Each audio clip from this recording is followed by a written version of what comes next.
오늘 본문의 말씀을 가지고 부패한 인류의 반역이라는 제목으로 하나님 말씀 전하도록 하겠습니다. 지난주 이제 설교를 잠시 좀 한번 요약하고 정리해 보며 좀 먼저 나아가도록 하겠습니다. 지난주 우린 10장 노아의 아들의 세 아들의 족보들을 살펴봤습니다. 그래서 세 아들의 족보를 통해서 하나님께서 어떻게 구원을 이루어 가시는가 그렇게 쭉 살펴봤죠. 그래서 10장은 노아의 아들의 세 아들의 족보입니다. 그래서 이 노아의 세 아들의 족보를 기본적으로 우리는 어떻게 이해해야 되는가라고 했었을 때 9장에서 이미 생육하고 번성하라 그 말씀하셨는데 그 생육하고 번성함의 성취다. 그래서 어떻게 이 아들들이 각 나라를 이루고 민족을 이루는지 그것을 우리가 그 말씀의 성취를 어떻게 이루어지고 있는가를 잘 보여주고 있다고 했습니다. 그래서 이 야벳의 족보를 우리가 살펴보면요, 이제 고멜은 누구냐 하면 곡과 마곡의 전쟁에서 동맹하면서 나오는 족속들입니다. 그리고 마대는 이제 메대 족속을 이야기를 하는데 메대 파사 페르시아와 동맹을 맺어서 그래서 이 바벨론을 물리쳤던 그러한 족속이고요. 야와는 그리스 이오니아인을 의미합니다. 그리고 두발은 확실하지가 않아요. 타빌라적으로 추정을 하고 있는데 확실하진 않고 어쨌든 이들은 이제 특히 동부에 이렇게 좀 거주를 한다든지 아니면 그리스 지중해 연안에서 주로 머물렀습니다. 그래서 성경에는 이들이 어디에 거주하고 있느냐라고 했을 때 바닷가 땅에 머물렀다 이렇게 언급하고 있죠. 그리고 6절부터 12절까지는 이제 함의 자손들에 대해서도 언급을 하고 있습니다. 그래서 이제 6절부터 20절까지 함의 자손들을 다 언급하고 있는데 이들은 주로 이제 애굽과 가나안 그리고 아프리카 이 지역에 주로 거주하는 사람들입니다. 이 구스는 에티오피아인을 의미하고요. 붓은 지금의 이제 북아프리카에 있는 리비아, 이집트 좀 바로 옆쪽 서쪽에 있죠. 그래서 그리고 미스라임은 이집트를 가리키고 가나안은 이제 이스라엘 백성들이 이렇게 나중 점령하게 되어지는 그 가나안을 의미합니다. 그런데 이제 이 함의 자손들 중에 특별하게 언급하는 이제 사람들이 좀 있다고 했어요. 그 중에 이제 대표적인 사람이 누구였습니까? 니무릇이었죠. 니무릇은 이제 이들은 누구인가 했었을 때 이제 이 바벨에서 하나님을 대적했던 오늘 우리가 읽게 되어지는 그들과 좀 관계되어 있는 사람들로 보여집니다. 여러 가지 이제 제가 그 근거들에 대해서 좀 이야기를 지난주에 했었죠, 그죠? 그래서 그들로 보여지고 또 이 가나안에 대해서도 특별하게 언급을 하고 있는데 가나안 족속들에 대해서 왜냐하면 이들의 경계와 살고 있는 거주 지역까지 분명하게 이야기를 하고 있습니다.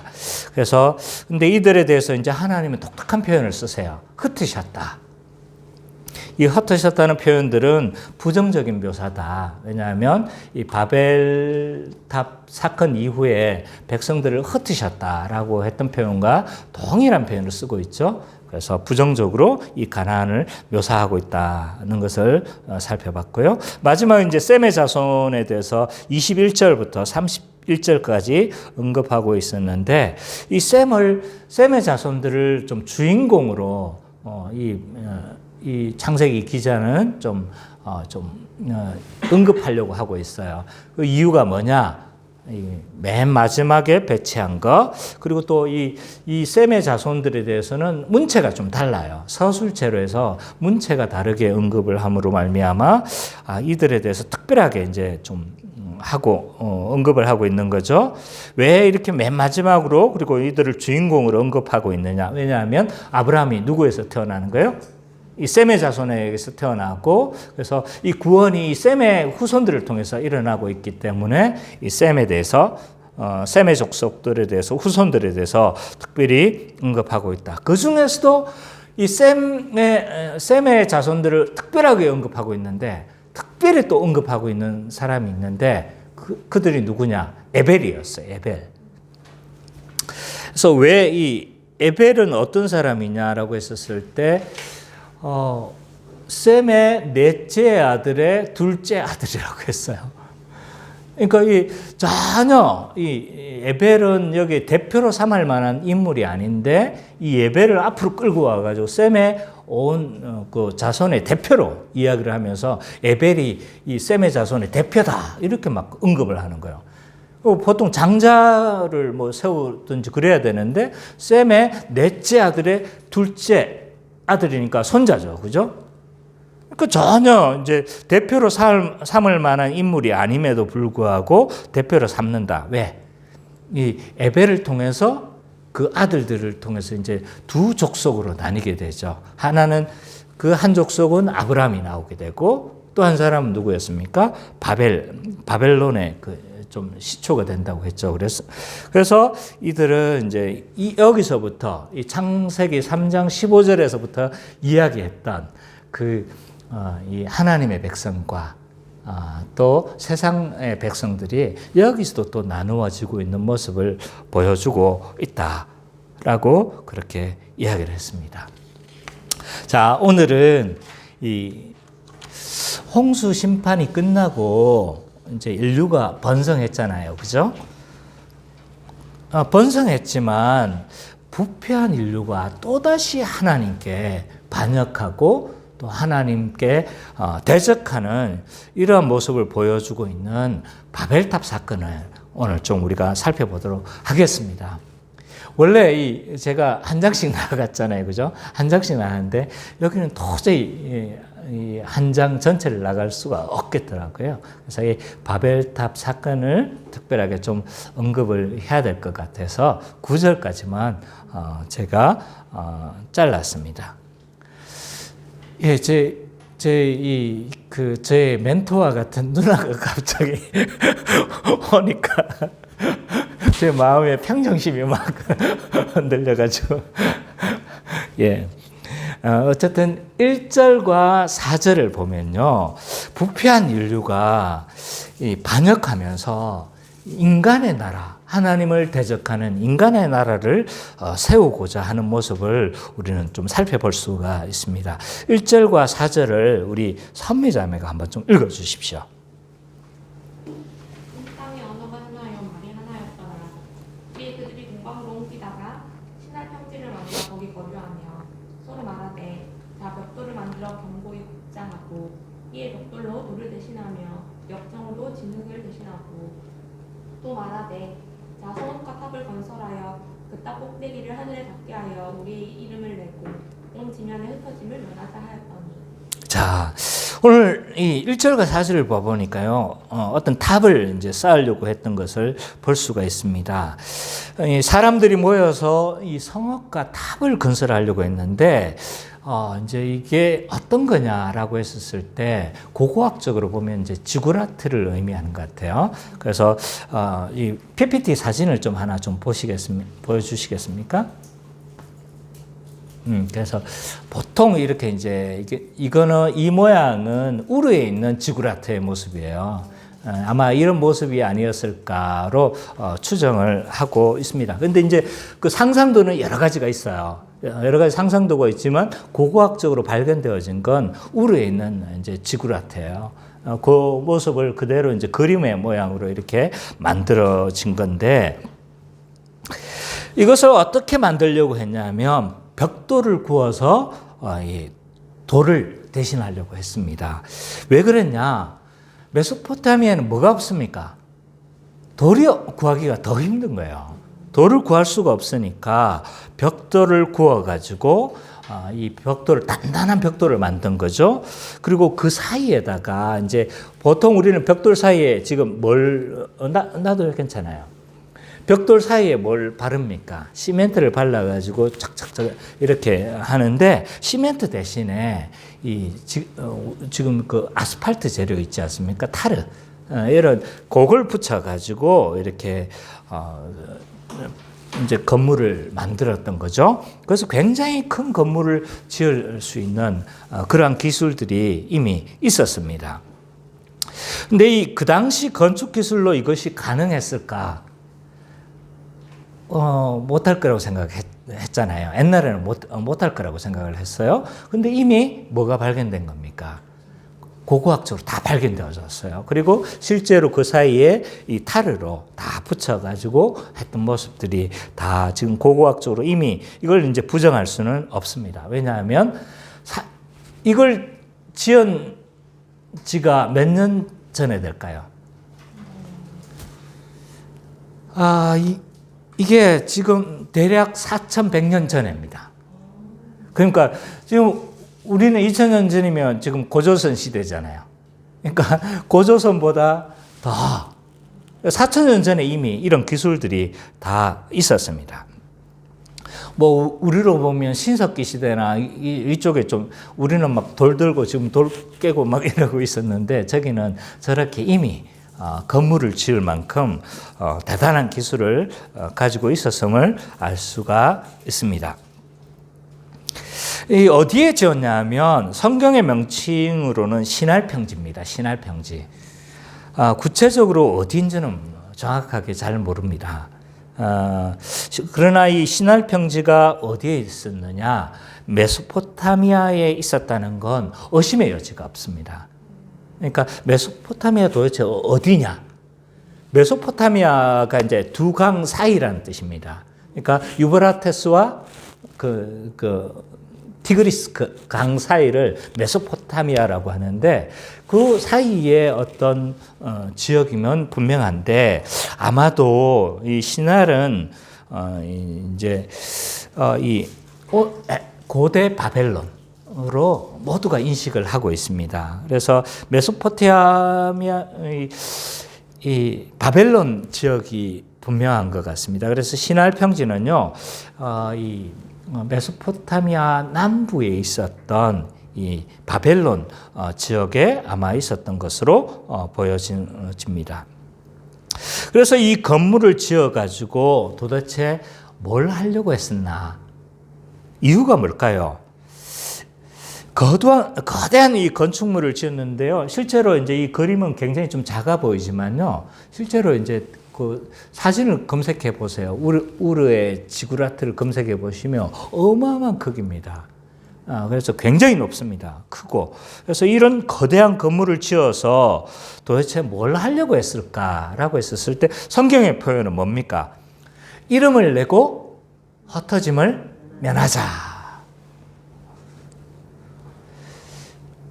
근데 이런 사람들의 행동을 하나님은 굉장히 싫어했던 것 같아요. 뒤에 이제 우리 좀 살펴보면 알 수가 있겠지만 이러한 인간들의 행동에 대해서 하나님은 굉장히 불쾌하시고 하나님에 대한 어떤 반역으로 여겼던 것이 분명해 보입니다. 그러면 이 바벨탑을 쌓는 사건이 구체적으로 어떤 면에 있어서 하나님에 대한 반역일까?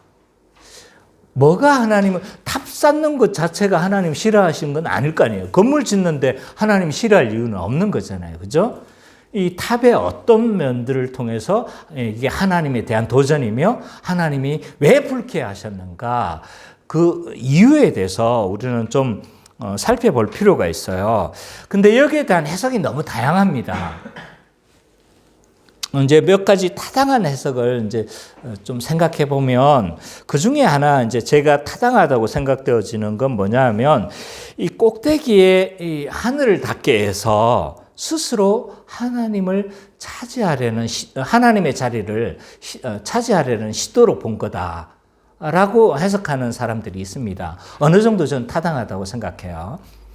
또 다른 해석은 뭐냐면 이 탑 꼭 이 높은 건물을 지어서 이 탑의 꼭대기라든지 산의 꼭대기는 주로 이제 고대 사람들이 어떤 것으로 인식을 했냐면 하늘과 땅이 만나는 장소, 일종의 사람과 인간이 접선하는 어떤 그런 장소, 접신이 아니고 접선. 그러니까 접선하는 장소. 왜냐하면 가장 하늘과 가까운 장소가 어딥니까? 가장 높은 곳 아니에요. 그죠? 제가 저 옛날에 태백산에 가보니까 태백산 꼭대기에 뭐가 있냐면 제단이 있어요. 제단. 그래서 그 제단에서 옛날에 막 사람들이 막 신께 막 제사하고 이랬단 말이에요. 그래서 이 꼭대기에다가 이렇게 높이 올려가지고 그래서 이제 하나님과 신적 존재와 접선을 하는 거죠. 그래서 뭐 하려고 하는 거예요? 그렇게 해서 이 신과 교통해서 신의 능력을 자기 마음대로 사용하려고 하는 그런 행위로 이해하기도 합니다. 그래서 일종의 이제 이 탑 꼭대기는 신과 접촉하며 신과 만나는 그러한 장소인데요. 그래서 필요할 때마다 신과 교통해서 신의 능력을 자기 마음대로 그렇게 사용하려고 하는 시도로 봤기 때문에 이제 좀 하나님이 싫어하신 것으로 이해를 합니다. 그래서 이제 이런 행위들을 통해서 결국은 이 하나님을 높이려고 하는 것이 아니라 뭘 하려고 하는 거예요, 지금. 의도는 하나님의 이름을 높이는 것이 아니라 자기들의 이름을 높이는 게 문제인 거죠. 스스로 이름을 높이려고 합니다. 이름을 이제 내려고 하고 이름을 높이려고 하는 건 사람들의 본능이에요. 우리나라 옛날 속담에도 어떤 말이 있습니까? 호랑이는 죽어 가중을 남기고 사람은 이름을 남긴다라는 속담이 있지 않습니까? 이름을 남기려고 하는 것은 거의 본능적이란 말이에요. 제가 며칠 전에 이제 메시의 축구 동영상을 봤습니다. 축구 황제인 그 메시의 동영상을 봤는데, 이 메시가 정말 훌륭한 축구 선수였지만, 정말 불행한 건 뭐냐 하면, 큰 대회에서는 이상하게 성적이 안 좋은 거예요. 그래서 월드컵이라든지, 그 다음에 이제 코파 아메리카에 꼭 나가면 성적이 안 좋은 거예요. 그래서 이 메시가 이 나가기만 하면 계속 안 되니까 자꾸 기가 죽는 거예요. 그래서 막 자신감도 잃어버리고 결국은 이제 마지막에 이 아들이 이제 메시를 욕하는 동영상을 본 거예요. 그래서 거기서 이제 삥삥 받은 거예요. 보고 있는 걸 보면서 내가 너무 위축돼 있었구나 하면서 이제 정신을 바짝 차린 거죠. 그래서 이제 코파 아메리카 대회 우승을 하고 그리고 이번 2022년 월드컵에 우승을 하게 되어진 계기가 되어졌습니다. 그래서 결국엔 우승을 차지했는데요. 그 영상을 보면서 막 울컥했어요. 근데 참 훌륭한 스토리이긴 한데 정말 좀 메시의 그 스토리는 굉장히 좀 드라마틱해요. 보면 막 이 성장 호르몬이 부족해가지고 키가 작거든요. 하여튼 드라마틱한데 그럼에도 불구하고 이 메시가 그렇게 하려고 했던 동기가 뭐예요? 결국은 이름을 내려고 하는 거예요. 이름을 내려고 하는 건 결국 사람의 본능적입니다. 물론 이제 어쨌든 본능적이긴 하지만 어쨌든 이 스스로 이름을 내고 자기의 이름을 유명하게 하려고 하는 이러한 의도가 있었던 거죠. 또 이것을 통해서 흩어짐을 면하고자 했던 것 같아요. 요새화된 성읍을 통해서 이 건물이 굉장히 작고 또 주변에 또 사실은 더 큰 성읍이 있어요. 더 큰 성의 모습이 있는데 어쨌든 흩어짐을 면하고자 했다. 요새화된 성읍에 있으면 자신들의 안전이 뭐 할 거라는 생각인가요? 보장받을 거라는 생각을 했던 거죠. 만약에 평지에 있다가 막 사람들한테 공격 와 하고 들어와가지고 막 찌르면 보호를 못 받잖아요. 근데 요새에 있으면 어떻게 됩니까? 자신들의 안전을 보호받을 수 있을 거라 이렇게 기대한 것 같습니다. 그래서 이런 모든 시도들은 이제 성경의 기자는 어떻게 보고 있냐면 하나님 없이 자기가 스스로 다스리는 사람의 나라를 만들려고 하는 시도들로 이제 성경 기자는 이해를 하고 있습니다. 자, 이 부분을 통해서 우리 스스로를 좀 생각해 볼 필요가 좀 있는 것 같아요. 우리는 여러 가지 열심히 하는 일들이 많이 있습니다. 공부도 열심히 하고, 또 저는 목회도 열심히 하고, 또 직장 가운데서 우리는 열심히 일을 하지만, 어쩌면 그 열심히 하는 일들이 바벨탑을 쌓는 그러한 사건이 동일하게 우리에게도 일어날 수 있음을 우리는 늘 기억해야 합니다. 은찬이가 정말 열심히 공부합니다. 새벽 어떨 때는 3시, 4시까지도 공부하고 열심히 공부를 하지만, 근데 그 열심히 은찬이가 유명해지고 또 뭐예요? 자신의 안전과 자신의 안락을 위해서 그 모든 일을 하는 것이라면 뭐 하는 거예요? 결국은 바벨탑을 쌓는 사건이라는 거예요. 그래서 그 목적이 우리는 하나님의 영광에 있는지 아니면 자신의 나라를 건설하는 데 있는지에 대해서 우리는 돌아볼 필요가 있습니다. 저도 목회를 열심히 하고 있습니다. 얼마든지 목회를 열심히 하면서도 있잖아요. 바벨탑을 쌓을 수도 있다는 거예요. 며칠 전에 저하고 친밀한 교수님이 이렇게 저한테 전화를 왔어요. 전화가 와가지고 지금 강사티오가 하나 비는데, 총신대입니다. 참고로 말하면 강사티오가 하나 비는데 좀 내지 않겠냐, 내봐라, 이렇게 내가 힘은 없지만 말해보겠다라고 그렇게 이야기를 했어요. 제가 어떻게 결론을 내리는지 모르시죠? 안 내기로 했어요. 왜 제가 안 내기로 했냐면, 아무리 생각해도 지금 성경적인 교회를 꿈꾸고 달려가고 있는데 마음이 분산될 것 같더라고요. 그래서 물론 하면 여러 가지 장점들도 있을 것 같기는 해요.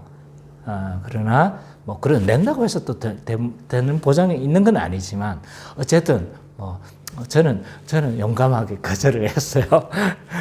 어떻게? 근데 나도 목회를 열심히 하면서 있잖아요. 내 이름을 내고, 또 자신의 영광, 또 내 안락한 어떤 자기가 통치하는 그 나라를 만들려고 한다라면 어쩌면 우리는 뭐 하는 거예요? 나만의 바벨탑을 쌓는 사건이 될 수도 있는 거죠. 신자는 이제 누구를 위해서 살아가는 자입니까? 우리를 위해서 살아가는 자가 아닌 거예요. 하나님의 영광을 위해서 우리는 살아가는 자입니다. 그래서 자신의 분야에서 동일하게 열심히 일을 해야 돼요. 열심히 일해야 되지만, 근데 누구의 영광을 위해서 하는 거예요? 자신의 영광이 아니라 하나님의 영광을 위해서 우리는 일해야 합니다. 저는 제가 속한 분야에서 열심히 일해야 됩니다. 그래서 열심히 공부해야 돼요. 열심히 공부하고 열심히 성경 연구를 해서, 그래서 좋은 양식으로, 영적 양식으로 먹여야 되는 거죠. 그것이 저는 하나님께 영광이 되는 일이라고 저는 생각을 합니다. 성민이가 이제 청소년 상담을 공부하고 있습니다. 그래서 이 청소년 상담을 통해서 나중에 정말 탈선하는 아이들을 잘 지도를 해서 또 제자리로 돌아오게 하고, 그렇게 아이들을 잘 지도를 한다면 그 하나님께 영광을 돌리는 일입니다. 선미자매가 이 장애우들을 이렇게 잘 돕고 있는데, 그래서 그 아이들을 사회에 잘 적응할 수 있도록 교육하고 그렇게 한다면 그건 하나님께 영광을 돌리는 거죠. 그래서 신자는 이제 나를 위해서 살아가는 자가 아니라 누구의 영광을 위해서? 하나님의 영광을 위해서 우리는 살아가는 자가 되어졌습니다. 이것이 신자예요.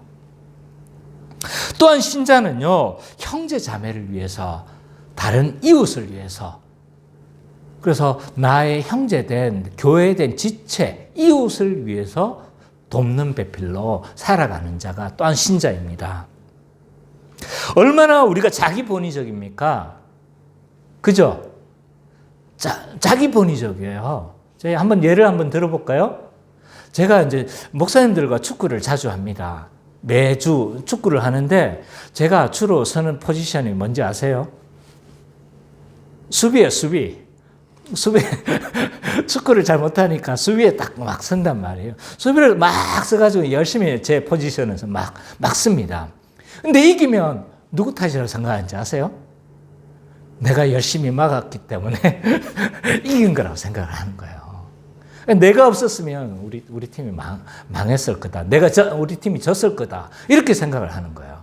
성민이도 그렇게 생각하죠, 그죠? 네, 맞아요. 남자들 다 그렇게 생각합니다. 자기가 있었기 때문에 이겼다고 생각합니다. 지면 누구 때문에? 다른 사람이 저 친구가 열심히 안 뛰어줘서 이렇게 졌다고 생각하는 거죠. 이만큼 사람은요, 자기 본위적이에요. 자기가 있어서. 근데 이제 신자는 어떤 자입니까? 나를 위해서 살아가는 자가 아니고 누구예요? 다른 사람을 위해서, 다른 사람을 빛내기 위해서 우리는 살아가는 자예요. 원래 우리는 자기 본위적이었지만 이제 성령으로 우리는 성령님께서 내 안에 내주하시고 새 사람이 되어지고 우리는 하나님을 기뻐하는 자로 이제 섰기 때문에 우리는 자기를 위해서 살아가는 자가 아니라 다른 사람을 빛내주기 위해서 살아가는 거예요. 저는 우리 교회 규모가 작지만 우리 교회가 저는 그렇게 살아가고 있다고 생각해요. 제가 잘 알다시피 낯가림도 막 하고 부끄럼도 잘 타요. 근데 막 이렇게 어떨 때는 이렇게 가르침이 영 시원찮은데도 목사님 너무 좋아요 막 착착 계속 눌러주니까 물론 유튜브에 그렇다는 말이 아니고 좋다고 그러고 격려해주고 목사님 잘한다고 그러고 그러니까 제 얼굴을 빛내주고 있는 거예요. 우리는 어떻게 살아가는 자입니까? 다른 사람의 얼굴을 빛내주면서 살아가야 돼요. 저 사람 좀 못해도 잘한다고 격려해주고 성민이가 만약에 이어 나와서 기타를 치면 틀리더라도 잘한다고 압력 주는 건 아니에요. 네. 어쨌든 막 잘한다고 격려해주고 그래서 다른 사람을 빛내주면서 그렇게 살아가는 자가 신자다. 이제 우리는 그런 자가 된 거예요. 그래서 우리가 형제 자매의 얼굴을 빛내주면서 그렇게 살아가는 우리가 되었으면 좋겠습니다. 여기서 설교 끝난 게 아니에요. 제 설교가 좀 깁니다.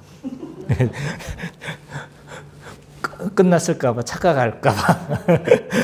예. 근데 5절과 9절을 보니까 이런 인간들은 자신의 나라를 세우려고 하고 이 바벨탑을 통해서 자신의 나라 세상 나라를 그렇게 만들려고 했지만 그러나 여호와 하나님은 어떻게 하려고 하는 거예요? 이러한 인간들의 반역을 막으시는 것을 볼 수가 있습니다. 5절과 9절을 우리 성민이가 좀 읽어주세요. 여호와께서 사람들이 건설하는 그 성읍과 탑을 부르고 내려오셨더라. 여호와께서 이르시되 우리가 한 족속이요 언어도 하나이므로 이같이 시작하였으니 이후로는 그 하고자 하는 일을 막을 수 없으리로다. 자, 우리가 내려가서 거기서 그들의 언어를 혼잡하게 하여 그들이 서로 알아듣지 못하게 하자. 여호와께서 거기서 그들을 온 지면에 흩으셨으므로 그들이 그 도시를 건설할 길을 그쳤더라. 그러므로 그 이름을 바벨이라 하니 이는 여호와께서 거기서 온 땅의 언어를 혼잡하게 하셨음이니라. 여호와께서 거기서 그들을 온 지면에 흩으셨더라. 여호와 하나님은요 이런 인간들의 행동에 대해서 어떻게 행동하시냐 하면 이 사람들이 하늘에 닿기 위해서 막 탑을 막 엄청나게 높이 쌓는 거예요. 근데 역설적으로 하나님은 어떻게 하는 거예요? 이 탑을 보기 위해서 어떻게 하는 거예요? 지금 내려오고 계신다. 내려오셔야만 그 탑이 보일 정도로 형편이 없었던 거죠. 하늘을 닿게 하려고 쌓던 탑이었지만 하늘에서 내려와야만 겨우 보일 수 있을 정도의 그런 보여진다는 의미를 지금 강조하고 있는 겁니다. 인간의 이런 시도가 너무나 터무니없다는 것을 역설적으로 말해주고 있어요. 옛날부터 인류는 스스로 인간들을 높이려 하고 스스로 안전을 도모하려고 하지만 너무나 형편없는 거예요. 사실은 하나님께서 조금만 털어버리면요, 사실 금방 그 모든 것들이 무용지물이 되어집니다. 우리의 인류의 의학 기술이, 그리고 우리는 병들에 대해서 어느 정도 이제 거의 다 제압을 했다라고, 물론 고치지 못하는 병들이 많이 있어요, 여전히. 그렇지만 많이 제압을 했을 거라고 생각을 하고, 뭐 바이러스, 감기 정도는 별거 아니라고 생각을 했어요. 그러나 보십시오. 지금도 우리는 뭘 하고 있습니까? 마스크를 착용하고 있는 거죠. 저는 이런 시대가 올 줄 꿈에도 생각 못 했어요. 이 코로나로 인해서 거의 근 3년간이나 우리는 우리의 이런 시도들이 얼마나, 물론 그렇게 해야 되지만 얼마나 무력한 것인가, 우리는 똑똑하게 우리는 살펴봤습니다. 바벨탑에서 사람들이 하나님과 같은 높아지고자 하는 그런 시도가 있었지만, 그러나 그것은 결코 성공할 수 없다는 거죠. 어쨌든 하나님은 이런 인간의 도전을 심각하게 여깁니다. 그래서 이것을 헛소동으로 여기거나 조롱하지 않습니다. 하나님은 이러한 인간들의 계획을 굉장히 심각하게 받아들이시며 이것들을 좌절시키시죠. 그럼 왜 인간이 두려워서 그랬을까요? 이런 시도들이 두려워서 그랬을까요? 그러진 않습니다. 이런 인간의 자만심이 또한 다른 여러 이후에 여러 인간의 자만심들은 없어지지 않을 거 아니에요. 또 다른 계획들의 선례가 될까? 하나님은 이걸 막으시려고 염려하시는 거죠. 그렇기 때문에 하나님은 이런 주어진 한계선을 넘으려고 하는 인간의 시도들을 뭐 하시는 거예요, 지금? 막고 하는 겁니다.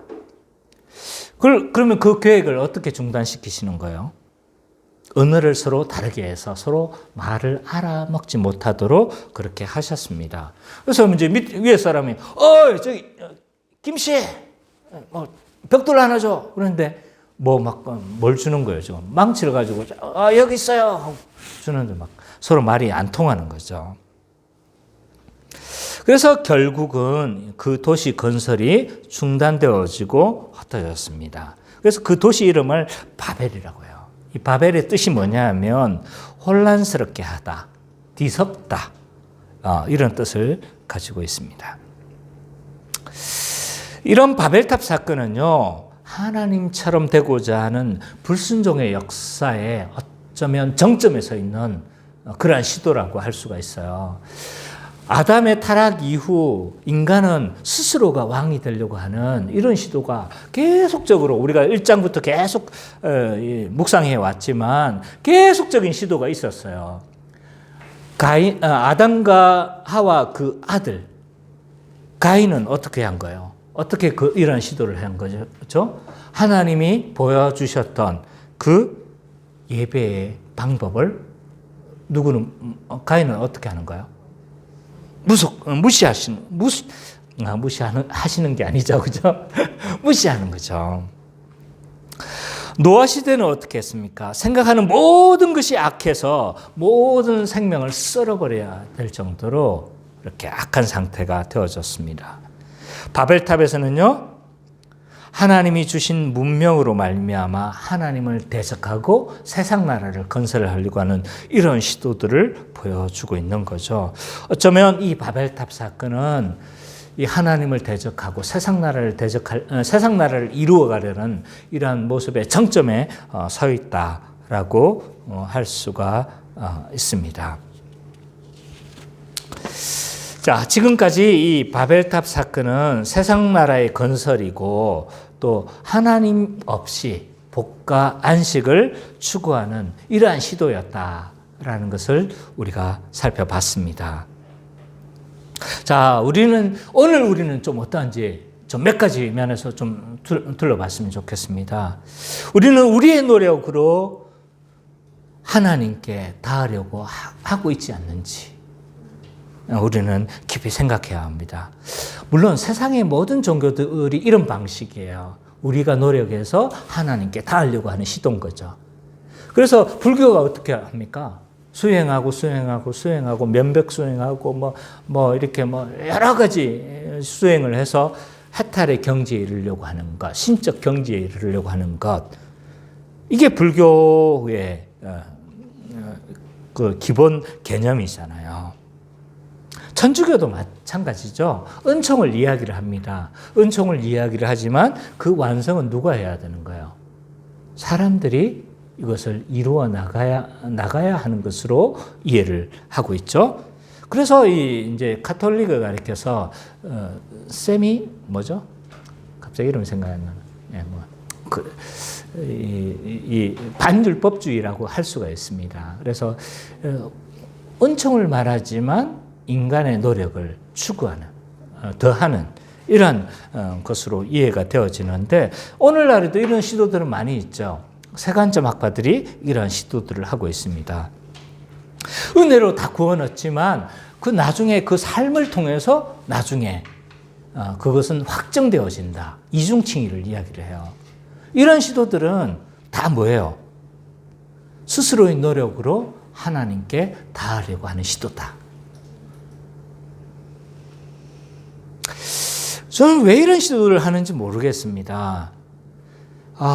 물론 우리가 율법적으로 우리 한 행위들을 통해서 이 행위가 근거가 되어져서 복을 받으려고 하고 구원을 얻으려고 하는 이런 시도, 율법주의적인 시도들은요, 거의 본능적이라고 할 수 있지만 왜 이렇게 이런 시도들을 하는지 저는 도무지 이해할 수가 없습니다. 왜냐하면 그렇게 주장하는 사람들은요, 자신들의 삶에 있어서 그만큼 자신이 있어야 되기 때문이에요. 삶이 완전해야 자기 행위를 근거로 하지 않을 거 아닙니까? 저는요, 하나님의 그 근거로, 그리스도께서 하신 그 근거로 구원을 얻는다는 사실이 저는 얼마나 감사한지 몰라요. 왜냐하면 저는 제 행위에 자신이 없기 때문입니다. 그 그리스도 때문에 나를 그리스도처럼 그렇게 평가해 주시고 그리스도처럼 그렇게 보신다는 사실이 저는 얼마나 기쁜지를 모릅니다. 아마 여러분도 마찬가지라고 저는 생각을 해요. 그리스도께서 하신 것 때문에 하나님 앞에서 그리스도처럼 그렇게 평가해 주신다는 사실. 그게 얼마나 감사해요. 여러분도 그렇게 여길 거라고 저와 동일한 생각을 가질 것이라고 저는 생각을 합니다. 그럼에도 불구하고요, 우리에게는 어떤 시도가 있냐면 우리의 노력으로 하나님 앞에 인정받고 싶어 하려는 은밀한 유혹이 있음을 조심해야 합니다. 제가 개척한 지 이제 7년쯤 넘어갔습니다. 그래서 7년 차를 돌아보면서 열심히 달려왔고, 물론 하나님 앞에 막 잘했다 이렇게 한 건 아니지만 그래도 하나님 열심히 했잖아요. 열심히 이렇게 달려왔잖아요. 하나님 저 열심히 이렇게 여러 가지 하려고 했잖아요. 그러면 하나님 저 복 주셔야 되잖아요. 이런 유혹이 저한테 있는 거예요. 한 가정이라도 보내주셔야 되는 거 아닙니까? 내가 했던 그것을 근거로 해가지고 하나님께 인정받으려고 하는 이런 율법주의적인 시도들이 우리 안에 있어요. 은밀한 유혹들이. 제가 열심히는 했어요. 그러나 하나님께서 그냥 그것 때문에 복 줘야 될 의무는 없는 거예요. 물론 주실 수도 있어요. 저는 그걸 또 기대는 하고 있어요. 그렇지만 그것 때문에 내가 복 받아야 한다는 이런 생각들은 우리가 버려야 된다는 거죠. 어떤 사람은 또 이렇게 생각합니다. 내가 새벽 기도를 하루도 빠지지 않고 열심히 했는데 말이야. 왜 우리 아들은 대학에 못 가고 저렇게 막 막 거의 집에서 뒹굴뒹굴하고 있고, 내가 이렇게 열심히 했는데 왜 하나님 우리 자녀는 왜 복 주시지 않는 겁니까? 이런 생각 가질 수 있다는 겁니다. 또 목회자는 어떤 생각을 가지냐면요, 공로주의를 통해서 교회를 움직이고 싶은 생각이 있는 거예요. 공로를 자극하는 거예요. 하나님을 감동시켜야 된다. 하나님 감동시켜야, 내가 열심히 해야 하나님께서 복 주시지 않겠냐. 이런 메시지는요, 사실은 성도를 움직이기 너무 좋습니다. 열심히 헌신하면, 그리고 열심히 헌금하면, 열심히 봉사하면 하나님 복 주신다. 그렇게 은연중의 메시지를 통해서 그렇게 이런 율법주의적인 생각들을 자극하고 할 수도 있다는 거죠. 이런 은밀한 유혹들을 우리는 조심해야 된다는 거예요. 목회자도 조심하고 성도 스스로도 조심하고. 율법주의로 구원하려고 하는 이런 시도는 별로 없어요. 그러나 율법주의, 내 공로를 기반해서 복을 받으려고 하는 시도들은 우리 안에 은밀하게 자리 잡고 있습니다. 조심하셔야 돼요.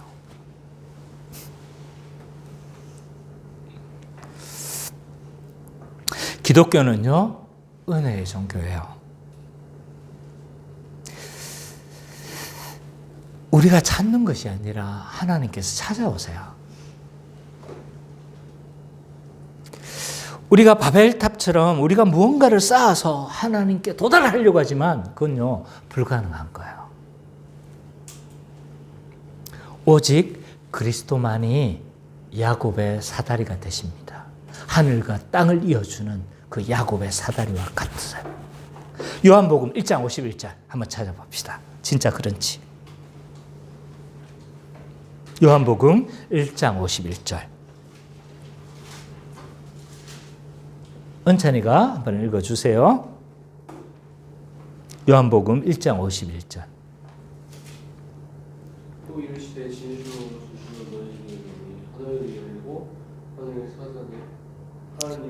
하나님의 사자들이 인자 위에 오르락내리락 하는 것을 본다. 하나님의 사자들이 인자 위에 오르락내리락 하는 것을 보이겠다고 그렇게 말씀하시죠. 예. 그 구약에 야곱이 그 사다리로 올라갔던 그 꿈의 성취는 어디에서 이루어지는 거예요, 지금? 예수님이 성취하시는 거예요. 왜? 하늘과 땅을 이어주는 그 그리스도로 오신 거죠. 오직 하늘과 땅을 이으시는 분은요, 그리스도시며 그리스도가 이 땅에 오셔서 하늘과 땅을 연결하신 겁니다.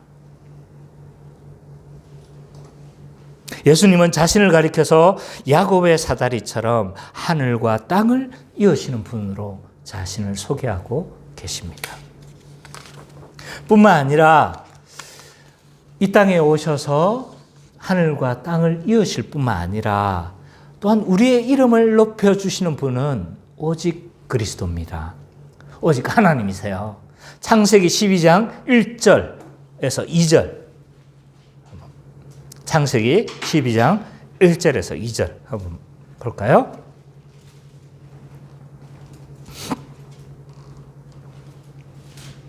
선미자매 한번 좀 읽어주십시오. 1절, 2절. 여호와께서 아브라함에게 이르시되 너는 너의 고향과 친척과 아버지의 집을 떠나 내가 너를 보여줄 땅으로 가라. 내가 너를 큰 민족으로 이루고 내게 복을 주어 내 이름을 창대하게 하리니 너는 복이 될지라.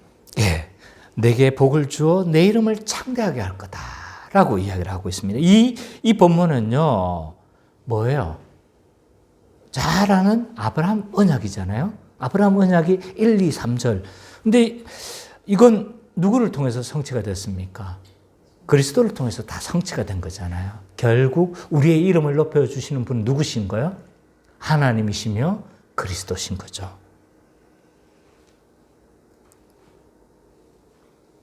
사람들은 스스로 이름을 높이려고 하고 이름을 드러내고 스스로 영광스러운 존재가 되려고 하지만 그러나 우리를 진정으로 높여주시는 분은 누구시다? 그리스도시며 하나님이신 겁니다. 그래서 늘 성경은요, 물론 이 이름을 높여주겠다는 건요, 물론 그 이전에도 이미 성취가 되어진 겁니다. 늘 아브라함의 하나님, 이삭의 하나님 그렇게 부르잖아요. 이름이 그냥 막 불려지잖아요. 교회 안 다니는 사람도 아브라함의 이름을 알 정도입니다. 이름을 창대하게 하셨지만, 그러나 이것이 성취는 아니에요. 궁극적 성취는 누굽니까? 이 아브라함의 언약의 성취는 그리스도께서 성취를 하신 겁니다. 그래서 하나님과 그리스도에 의해서 그 이름이, 우리의 이름이 창대해집니다. 그럼 여러분들은 유명해지셨습니까? 이름이 높아지셨습니까? 이게 무슨 의미입니까? 이름을 창대하게 한다는 게. 저도 이걸 많이 생각해 봤어요. 왜 이게 설교를 준비하면서 하나님이 우리의 이름을 창대하게 해주신다는 것은 도대체 뭘까?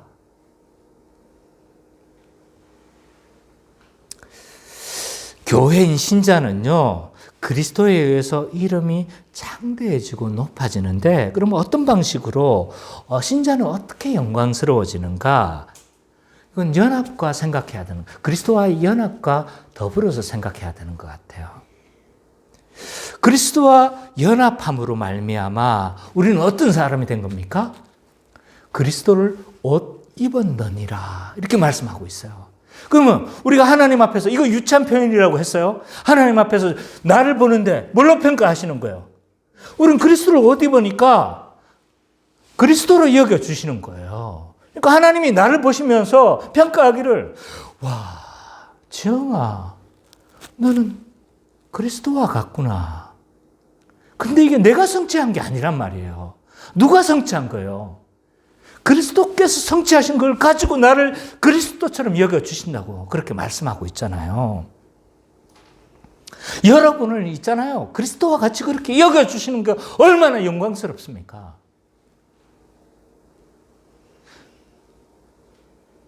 또 신자는 연합함으로 하나님의 아들이 되어버렸어요.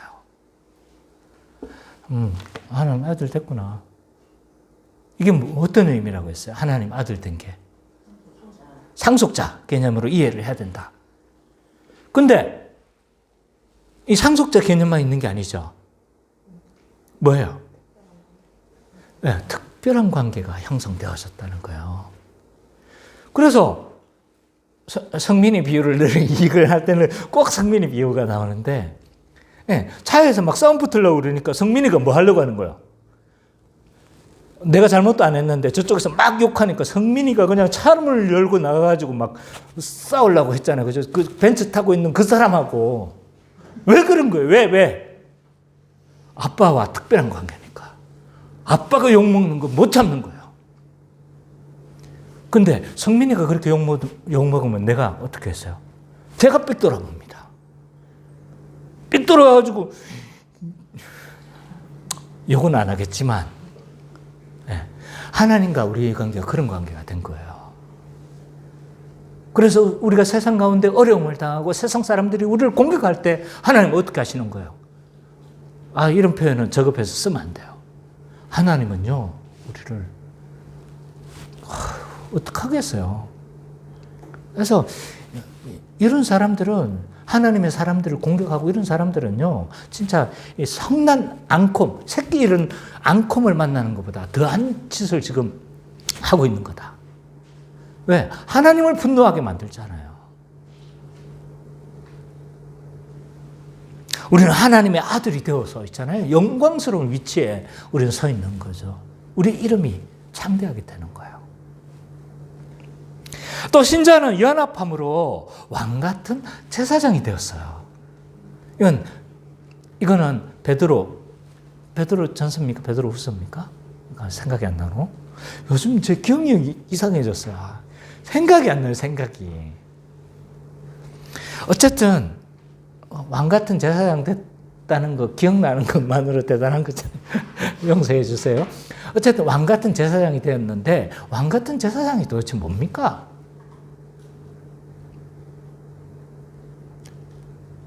너는 택한 족속 왕같은 제사장. 찬양 많이 하는데 왕 같은 제사장이 뭡니까?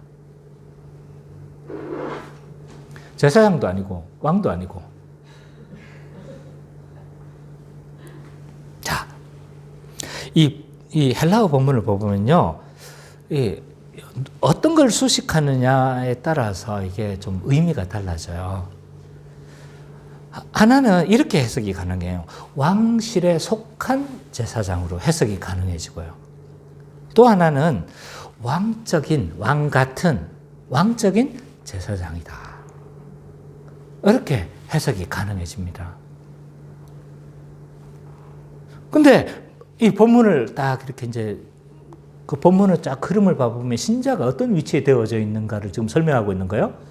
그러면 왕실에 속한 제사장보다는 사실은 왕과 같은 제사장으로 해석하는 것이 굉장히 자연스럽습니다. 그래서 어떤 번역본은 이렇게 해석을 하고 어떤 번역은 이렇게 해석을 합니다. 그러나 저는 어떤 걸 선호하냐면 왕과 같은 그런 제사장으로 번역하는 것을 선호합니다.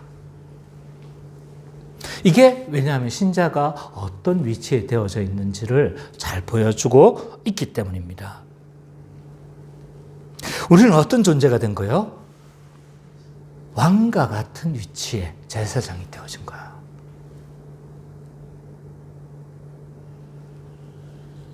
별로 놀라지도 않는데, 그래요. 그럼 오늘 하루 종일 내가 이야기를 해야 되겠다. 뿐만 아니라 우리는요, 예수 그리스도께서 승천하시고 보좌의 우편에 앉으셔서 주로서 이 세상을 통치하시고 다스리시며 이 세상 만물을 다스릴 뿐만 아니라 하나님 나라의 왕으로 다스리시는데, 근데 우리는 어떤 존재가 된 거예요? 그와 더불어 의자에 앉히신다고 말씀하고 계시죠? 그러니까 우리는 똑같이 그렇게 왕이 되는 건 아니에요. 그러나 우리는 왕처럼 있잖아요. 통치하며 다스리며. 그래서 우리를 뭐라고 합니까? 주와 함께 뭐 한다고 합니까? 다스리리. 주와 함께 우리는 왕적인 위치에서 우리는 다스리며 이 세상 가운데 그렇게 살아가는 자가 되어졌습니다. 그래도 놀라지를 않으니까 하나 더 이야기하겠습니다. 종말에는 우리가 어떤 위치를 차지하면 그리스도가 재림하셔서 우리를 심판하시고 세상을 심판하시는데 그 심판의 자리에 우리도 뭐 하는 거예요? 요한계시록에 보셨죠? 그 자리에 우리도 동참하고 온 거예요. 심판의 자리까지 우리는 동참하고 있는 겁니다. 그리고 마지막에 주께서 우리의 이름을 부르실 겁니다. 재영아, 선미야, 뭐 그렇게 부르실 거란 말이에요. 다 한 사람씩 부르면 시간 너무 많아서 빼는 겁니다. 예, 다 부르실 거예요. 이런 영광된 이름에 동참하고 마지막 날 영광스러워질 그 이름을 하나님 앞에서 기억되어지는 우리 기쁨의 교회 모든 성도님 되시기를 간절히 축원합니다.